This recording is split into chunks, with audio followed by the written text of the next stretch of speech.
Keir Starmer and co face yet another revolt in their own party for yet another U-turn on one of the promises made in their manifesto, only this time it's their flagship promise within the manifesto, and that's to do with employment rights. Employment rights from day one they pledged, and as of yesterday they've said that's not going to happen. So I'm going to talk a little bit about the pros and the cons, because actually I think it might be for the better. Not that it's going to save him from any attack from his own party, but we'll have an objective analysis of it and we'll take a look at it here. Also, later on in the video, a staggering contradiction by none other than David Lammy, his old self contradicting his present self, which is absolutely farcical, but I'll show you that in the second half of the video. And another warning on digital ID and banking, which I'm going to go into in greater detail on another video, probably on my secrets channel, the Overflow somewhat channel at the moment, whereby someone's been locked out of their bank. I'll show you that in the second half of the video as well, before I dive into more detail in another video. So if you like this sort of objective legal analysis, please do subscribe. We are nearing 900,000 subscribers, which means I'm 100k away from 1 million subscribers. So thank you all so much. So where do we begin? Well, let's have a look at what this pledge was. Now, they pledged in the manifesto, and they harped on about it again and again and again, that they were going to enshrine employee rights from day one. Meaning, in short, somebody could turn up at work day one and they could not like the vibe, not get along with somebody, find out there's someone there that they don't like, in theory at least, or someone makes a joke that they object to, or anything else that they sort of object to. They could resign out of protest and then claim unfair dismissal. I'll talk about in a minute whether that's really feasible or not, and why it will still have an impact on the employer. But their pledge was to bring that down to 1 day. Currently, it stands at 2 years, which has another problem in itself, which is why this is a bit of a balancing exercise. Because currently, as it stands, so long as you've been employed for 2 years, you could then claim unfair dismissal if you feel you've been bullied, harassed, or if there's anything else in the workplace which makes your work untenable and you feel like you must resign, and therefore you can claim unfair dismissal because that's how that works, then that is the current rule. Now, there is a problem with that, which I do agree with, but the problem with that is there is what we call a cliff edge termination, meaning that employees might get to 23 months into employment and the employer then just decides, actually, don't want you anymore. They can just get rid of them, and ultimately there's no recourse. And they've been there for nearly 2 years by that point, which is a reasonably long time to get embedded into a company, get into a routine and everything else, get some sort of stability, and they can just terminate them just like that. Now, the problem there is obviously it's uncertain for the employee. It's arguably very unfair. But the complete reverse of that, bringing that back to day one rights, then obviously means, looking from the employer's side now, this is somewhat unfair for the employer, because they could go through the whole recruitment process of bringing someone on. They might even pay a recruitment agency, 10, 20, 30,000 pounds or whatever it is to bring somebody in. Get them all trained up, get started on day one. They don't like someone in the office, someone makes a joke or something else that they just don't like. They decide to resign, they feel harassed by this person, and then they resign and then claim unfair dismissal. Now, in reality, if an employee were to turn up on day one, not like what somebody said, resign out of protest, claim unfair dismissal, bring it to a tribunal, in reality, the tribunals do already strike out these weak or vexatious or even no reasonable prospect claims against the employer. So in reality, those are very unlikely to succeed anyway, unless, of course, there is, especially with the way we are going in the last sort of year or two, if there's some sort of ground on discrimination or something that they really don't like and they claim a protected characteristic has been infringed and all of these sort of things, then there might be some kind of prospect. But ultimately, tribunals would be expected to strike out these claims if they are just weak, vexatious, and there's no real prospect of them. However, that doesn't prevent it being a real burden for the employer, not least of which because they've gone through the whole process of bringing somebody in the first place, but also being dragged through the tribunal process, paying for representation and time and energy and all the stress that comes along with that. That is obviously detrimental to any employer. So where do they draw the line? Well, I think they've actually struck the balance, because what they are now saying, as of yesterday, I think, they are now saying that they're going to bring this to 6 months rather than 2 years. because they've obviously faced a lot of opposition from businesses to say, well, hang on a minute, we are unlikely to bring in people as frequently if they can claim unfair dismissal from day one.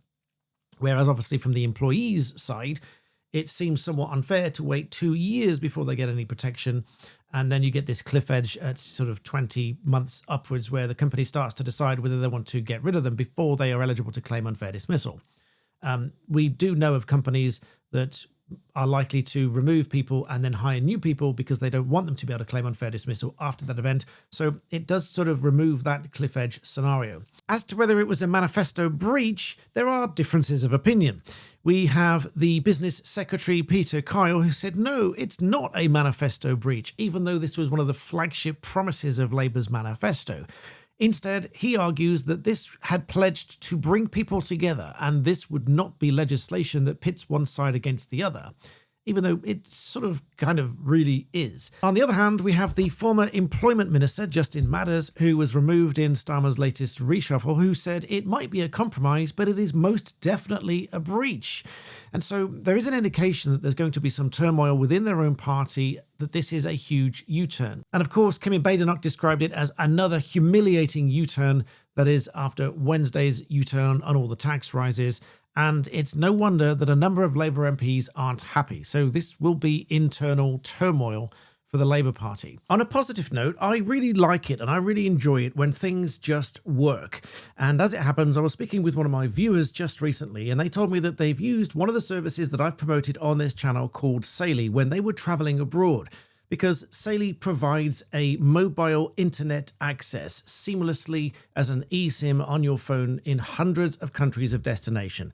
And my viewers said that they'd used this and it worked seamlessly for them. And I'm so pleased about it because I like to choose very carefully who I partner with on this channel. Saily is a seamless service. It doesn't send you a plastic bit of SIM in the post. It is an eSIM that once you download the app, you install the eSIM on your phone, it works effortlessly. You don't have to pay for anything straight away. It'll just be there for when you travel. And when you travel, if like when my son traveled abroad, his internet got disconnected, you'll be able to buy a plan and it will just activate in the country of destination. No more faffing around with turning on roaming and all this sort of stuff. Even though the provider told me that that was going to work, it didn't. But with Saily, when I went to China, this was the discussion I was having with my viewers. My videos just uploaded seamlessly through Saily because it's a fantastic service. Of course, as they're a partner to my channel, you get a great discount, which is 15% off the service, any plan you choose to buy, using the code BlackBeltBarrister at the checkout. And because it's powered by NordVPN, it gives you all sorts of security features, such as scanning websites for malicious sites and malicious downloads, and gives you an anonymous IP address and all of these kind of things, as well as seamless access to the internet. So do download Saily so it's ready for when you travel. Don't forget the code BlackBeltBarrister for 15% off any plan you choose to buy. And I'm genuinely grateful to Saily for helping my viewers out. So thank you to Saily. But then we come on to people who are receiving money with or without a work requirement, because a lot of people have banded around statistics, and it's relatively easy when you can go to the gov.uk website and you get these official statistics here. So there is no dispute because it's their own statistics. For universal credit claimants, we have, believe it or not, 54,000 starts per week, new claims per week in October 2025, with on average 60,000 claims. Now, when we look at the breakdown for the work requirements, we have right at the bottom there, planning to work, preparing for work, working with requirements, working with no requirements, searching for work, and the increasing one here is no work requirements. So I really don't know what is justifying this rapid increase. And it's not just the Labour government either. It reaches back, and this uptrend clearly began on this path right back to October 2020 with COVID. But now this seems to be going up, and this is turning into an exponential curve. These are people that are receiving universal credit payments with a no work requirement, so they don't have to do anything at all. So perhaps more about that on my money channel, which I will link below, Daniel Shensmith, but more about David Lammy and his staggering contradictions of himself. Okay, so now to David Lammy with his genius plan not to scrap jury trials, which has ricocheted across the country with resounding opposition from not just the legal profession, but from the vast majority of the public. And it seems that most people do not want to scrap jury trials. And it would seem, at least at one point in time, David Lammy as well. In fact, he wrote a whole report discussing such things and even made this little clip about it here. Have a listen to this. One person who can tell you why this is such a bad idea is David Lammy. He wrote his famous Lammy report in 2017, looking at racial bias in our justice system. The jury system is fundamental to our constitutional arrangement. We should not use the coronavirus as a cover to abandon juries, which is the opportunity to be judged by 12 of your peers. Juries being replaced by judges and magistrates is effectively the establishment. The establishment, he says. Rather than your peers who live in your community deciding what justice should be. So quite clear he was that to get rid of juries and replace them with just judges and magistrates would be the establishment deciding your fate. And this is his report here, which is freely available online. He says here, under the key principles, firstly, there must be robust systems in place to ensure fair treatment in every part of the criminal justice system. The key lesson is that bringing decision-making out in the open and exposing it to scrutiny is the best way of delivering fair treatment. For example, juries deliberate as a group through open discussion. This deters and exposes prejudice and unintended bias. Judgments must be justified to others. Successive studies have shown that juries deliver equitable results regardless of the ethnic makeup of the jury or of the defendant in question. And that absolutely stands to reason, because whilst none of us, unless you've been on a jury, really know what goes on in the jury room, and even if you've been on a jury, you won't know what goes on in another jury room because it is private and we can't look into that. But one can deduce that if you are on a jury, and let's say you have one individual who has entrenched prejudices and biases, let's say that somebody makes it onto a jury and has very entrenched bias and prejudice principles. Obviously, when deliberations commence, the judge wants a unanimous verdict. Everybody agrees. But let's say that one prejudiced person, even if they don't make it clear they have a prejudice, but they rule the other way, they become the minority. Then eventually the judge will then eventually accept a majority verdict, meaning that one person with prejudice will be sort of weaned out of that. Only if you get a whole number of people with a prejudice, then you might have a problem. But that, I would like to think, is much less likely. Still possible, but much less likely. But obviously, the counter argument to that is people say, well, judges are trained and professional and they won't be biased. But I've seen inconsistent judgments, to be perfectly honest and respectfully. For example, I have seen cases in the family court where the bench has ruled in favour of the mum and said to me it was because it was the mum, and for no other real apparent reason, but that shouldn't really be the case. Now, in my view, that was a little bit of a prejudiced decision, and it really shouldn't happen. Obviously, they put other reasons with it to sort of bolster it out, but I did leave with the feeling that it was heavily influenced by some kind of feeling that the arrangement should be favouring what the mum wanted in that situation and not what the father wanted. And I can only then feel that the clients walk away from that feeling that that was a little bit unfair, to say the least. And so I think it is not impossible that judges can be influenced by their personal feelings and prejudices.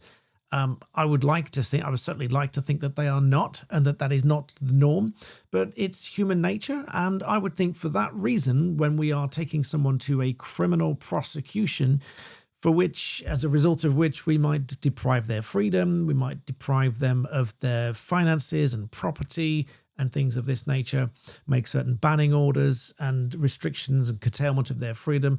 Absolutely, I think we should have a jury deciding these things. There are countless arguments as to why this should be the case.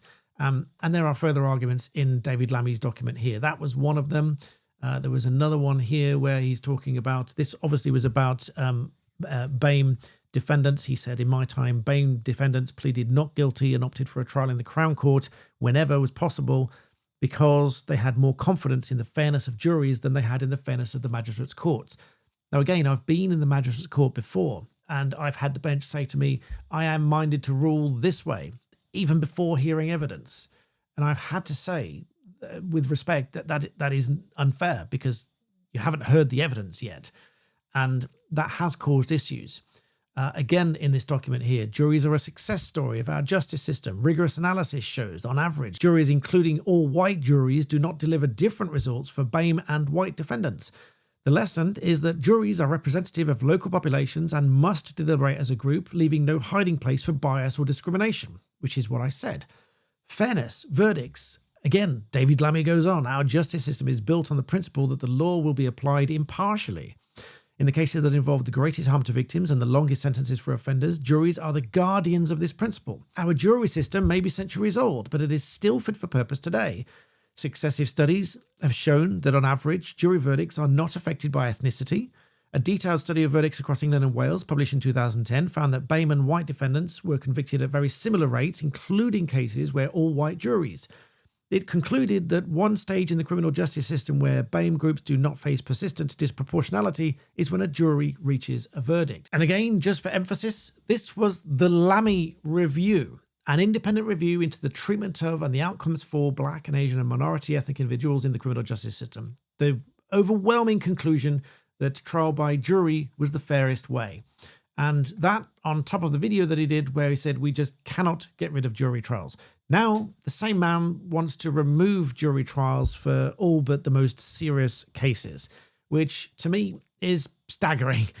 Let me know what you think about that in the comments below. I will probably do a poll. I'll link that as well. Let me know what you think. And as always, thank you for watching.